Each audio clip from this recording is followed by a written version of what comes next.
Hi అండి, అందరికీ నమస్కారం. నేను మీ గణేష్ బోనం. అమ్మలగన్నమ్మ కనకదుర్గ అమ్మవారి దేవస్థానంలో ఒక రాత్రి నిద్ర చేస్తే మనకు వచ్చే చెడు పీడ కలలు అనేవి పోతాయి అనేది భక్తుల విశ్వాసం.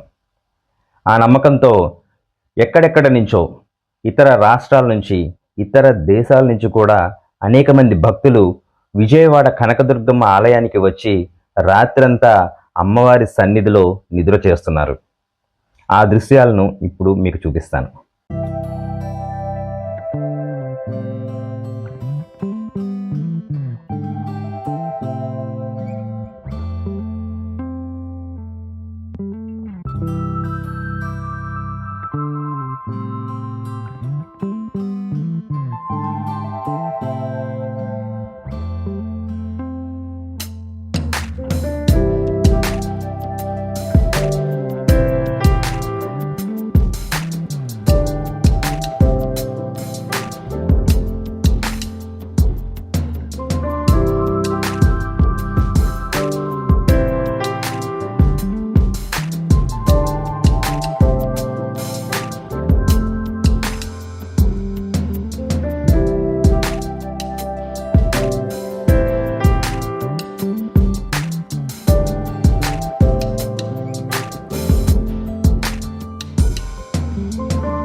చూశారు కదండి, అమ్మవారి గుడికి రైళ్లలోనూ, బస్సుల్లోనూ, వాహనాల్లోనూ వచ్చిన వారు గతంలో ఏవైతే ప్రసాదం కౌంటర్లు ఉన్నాయో ఆ ప్రదేశాన్ని ఖాళీ చేసి అక్కడ కూడా భక్తులు శయనించడానికి ఏర్పాట్లు చేశారు.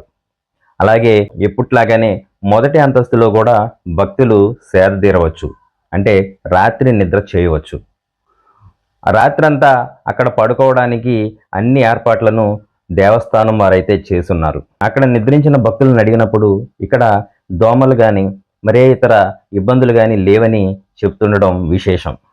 నిజానికి ఇంత చలిలో కూడా భక్తులు ఒక బహిరంగ హాల్లో పడుకున్నారు అంటే వారిని ఆ అమ్మవారే కాచుకున్నారని అర్థం. మీలో కూడా ఎవరైనా అమ్మవారి భక్తులుంటే, అమ్మవారి సన్నిధిలో నిద్రించాలని అనుకుంటే విజయవాడ కనకదుర్గ ఆలయానికి వచ్చి మీ కోరికలను, మొక్కులను తీర్చుకోవచ్చు.